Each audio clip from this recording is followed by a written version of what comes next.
진짜 다 사실인지 저희가 북한 교과서를 입수했습니다. 먼저 교과서. 너무 책이 너무 귀여워요. 예. 오, 그래도 컬러가 많이 섞여 있네요. 칼라도요. 문제 하나 읽어드리겠습니다. 문제를 반말로 내는 남조선의 한 마을에 학교에 다닐 어린이가 14명이 있습니다. 14명. 학교에 다니는 어린이는 5명입니다. 학교에 다니지 못하는 어린이는 몇 명입니까? 9명. 라고. 정답은 해외 유학이죠. 이 너무 이게 이상하네요. 네. 이게 지금 본 게 진짜 북한의 교과서예요? 네, 그렇죠. 당연하죠. 배웠어? 이런 거 말고도 기억나요. 또 그런 게 있죠. 미국놈 비행기가 몇 대 날아가는데 인민군대 아저씨가 몇 대를 쏴돌고 있습니다. 몇 대 남았는 못 대가 가는데 비교를 왜 그런 걸로 해요? 그러니까 어려서부터 미국놈은 나쁜 사람이다 이렇게 얘기 심어주죠. 세뇌 교육. 간접적으로 교육이 되잖아요. 아니, 김주성 씨가 하신 전봇대로 예를 들어서 되잖아. 전봇대가 20개 있습니다. 불을 5개 껐습니다. 불 안 끈 건 몇 개인가요? 보통 우리나라는 뭐 이렇게 과일이나 또는 음식이나 병아리. 또는 그 병아리나 안 그래도 예쁜 동물 같은 거를 비유를 해서 이렇게 덧셈 뺄셈을 이렇게 하는데 그러게요. 주로 이제 뭐 비행기 미제 비행기가 몇 대 뿌아 뭐 공개해서 이런 거를 쓰는구나. 애들이 이렇게 우리처럼 뭐 딸기 가지고 이제 하나 더하기 둘 이렇게 하게 되면은 애들이 성심적으로 착해져요. 네. 근데 이게 칼, 총 이런 것도 계속 나오게 되면은 애들 자체가 강해져요. 싸나워지고. 예, 사나워지고 그걸 원하는 거고. 그리고 만약에 북한 애들한테 딸기 2개가 있는데 거기다가 사과 2알을 합치니까 뭐가 이런 식으로 가르치게 되면은 애들이 먹고 싶잖아요.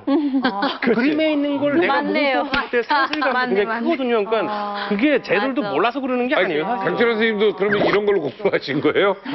총칼로? 그러니까 이제 북한에서 이제 그 교육 목적이 크게 2가지로 봅니다. 그러니까 하나는 뭐냐면 그 수령에 대한 충성심 교육이고 하나는 적대성 교육이거든요. 그렇지. 예, 그러니까 그 김일성, 김정일, 김정은까지 지금 혁명정서 교과서가 나오겠죠 아마 지금부터. 그러니까 김씨 일가를 이제 우러러 받드는 교과서가 따로 있고 나머지는 전부 다 이제 계급성 투쟁.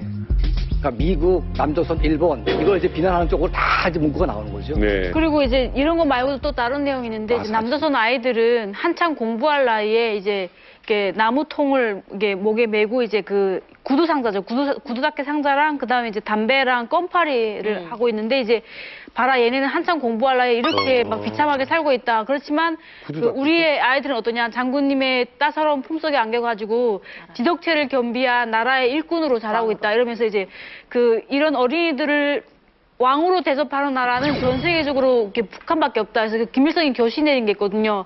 어린이들 나라의 왕으로 이렇게 대접하라는 식으로 어떤 관련된 내용을 교시한 게 있는데 이런 식으로 이제 남북한을 비교하면서 남한을 이제 비하하는 그런 내용을 많이 이제 교과서라는데 많이 선전을 하게 됐죠. 저도 기억이 나는 게 또 하나 있는데 이제 어린 남자애예요. 제가 초등학교 때인데 제 또래 되는 남자아이가 정말 언제 씻은지도 모를 그런 형태를 해가지고 이제 지하에 누워서 이제 북녘하늘 할아버지 대원 스님에게 가고 맞아. 싶은 얼굴을 해가지고 북녘하늘을 하염없이 쳐다보거든요. 근데 그 아이가 누워있는 지하는 쥐들도 있고 그리고 막 옆에 깡통도 있고 아무튼 되게 열악한 곳에서 이제 북한이 오고 싶다라는 이게 지금 초등학교 3학년, 그러니까 소학교 3학년 국어 교과서입니다. 여기에 대원 스님이 몇 번 나오나 보세요.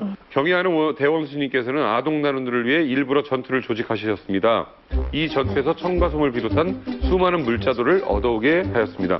경의하는 대원 스님께서는 아이들의 얼굴을 하나하나 그려보시듯 생각에 잠기더니 솜과 이불, 신발, 학습장을 빨리 만들어 아동 단원들에게 보내주라고 하였습니다. 그래야 아동 단원들을 경의하는 대원 스님께서 보내주시는 솜 일부가 새 곳 신발, 학습장을 받아 안게 되었습니다. 경의하는 대원 스님의 뜨거운 사랑과 온정을 받아 하는 아이들은 너무도 감격하여 기쁨의 눈물을 흘렸습니다. 경의하는 원스님이 끊임없이 계속 나옵니다. 근데 그때는 읽으면서 몰랐어요, 오빠. 그게 당연한 줄 알았어요. 그리고 네, 경의하는 그래서- 대원 스님을 쓸 때 있잖아요. 경의하는 하고 다음 줄에다 원스를 쓰면 안 돼. 꼭 한 줄에 딱 들어가야 돼요.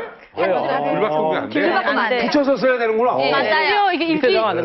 시간에 있잖아요. 읽기 시간에 오빠가 읽은 것처럼 또박또박 읽어야 되는데 경례하는 옷은 이 문구만큼은 버벅거리면 안 돼요. 여기는 명확하게 하고 다른 건 좀 버벅거려도 여기는 꼭. 그래서 애들이 항상 긴장하면서 내 차례 오면 이렇게 해서 막 외우고 이랬었어요. 경의하는 대원 스님. 그 이름은 김일성, 김정일, 김정은은 다른 글자 비해서 크고 진해요. 네, 맞아요. 어때요? 이거 보니까 지금 사실 아이 엄마하고 이 아이의 교육에 대해서 사실 예. 관심을 갖게 될 텐데. 안타까운 건 그 어렸을 때 창의력과 이런 게 굉장히 중요한 맞아. 시기에 이렇게 획일화된 뭐 어떤 딱 그런 무슨 처음부터 선전선동을 당하면서 그렇게 교육을 꼭 받아야 되나 아이 때부터 이런 좀 안타까움이 있죠. 예. 그러네요. 제가 기억나는 게 그 도덕교 가서 그건 몇 학년인지 모르겠는데 그게 중학교 1학년인가 있어요. 내 눈을 사주세요. 남조선의 명동의 한 거리에서 이 소녀 아이가 자기 눈을 팔러 나온 거예요. 그래서 그 눈을 왜 팔러 나왔냐? 돈밖에 모르는 썩어 빠진 남조선 사회에서 병을 엄마 치료해야 되는데 수술을 앞둔 엄마가 돈이 없어서 병원에서 쫓겨나게 생긴 거예요. 그래서 이 소녀 아이는 자기 엄마를 살리기 위해서 자기 눈을 팔러 나왔다. 이렇게 썩고 병든 사회에서는 눈을 팔러 나오고 자기 장기도 팔아야 살 수 있는 것이 남조선 사람들의 처절한 삶이다. 아, 이게 유명한 얘기네요. 북한에서는 내 눈을 사주세요. 네, 네, 유명한. 네, 저 유명하죠. 말이 안 되는 정말 이거는 뭐 어떻게 말을 할 수가 없네. 아니 그냥 그 초등학교 이게 우리 어린이들한테 사실 저런 내용은 너무 과격한 거거든요. 예? 뭐 내 눈을 사주세요 막 이렇게 너무 과격한데 저것 말고 좀 더 제일 과격한 내용이 있다면 뭐가 있을까요? 제가 기억나는 건요, 그 북한의 그 도덕교과서에 나온 내용인데요. 이제 그 그러니까 남한의 그 어떤 입양에 관련된 내용을 실은 건데 이제 이런 내용이 이래요. 보면은 남한에서 불량배들이 둥지를 틀고 몇 푼 되지 않은 돈을 벌려고 그 미국을 비롯한 자본가 놈들에게 그 아이들을 팔았다 이런 식으로 내용이 나와요. 야, 한 가지만 더 들어볼까요? 그리고 그 초등학교 이제 2학년 교재 있는데 띠띠빵빵 내 동생 승리호차 타고 헐벗고 굶주린 남녘 동무들에게 식량 싣고 가요 이런 공시가 있어요. 근데 그 뭐 친구들이 적이 좀 없는데. 쉬었다 가라고 하니까 이 네. 운전해가는 친구가 남녘 동무들이 눈 빠지게 기다리고 있기 때문에 쉬어갈 수가 없다. 맞아. 그 내용이 있어요. 근데 아니 제가 왜 이렇게 우리 어린이들 눈을 빼려고 제가 한국에 기다려도 안 돌아와가지고 오더라고. 이제 북한으로 쌀을 실어 올라가는 거예요. 네. 보면서 참 이게 아이러니더라고요, 되게.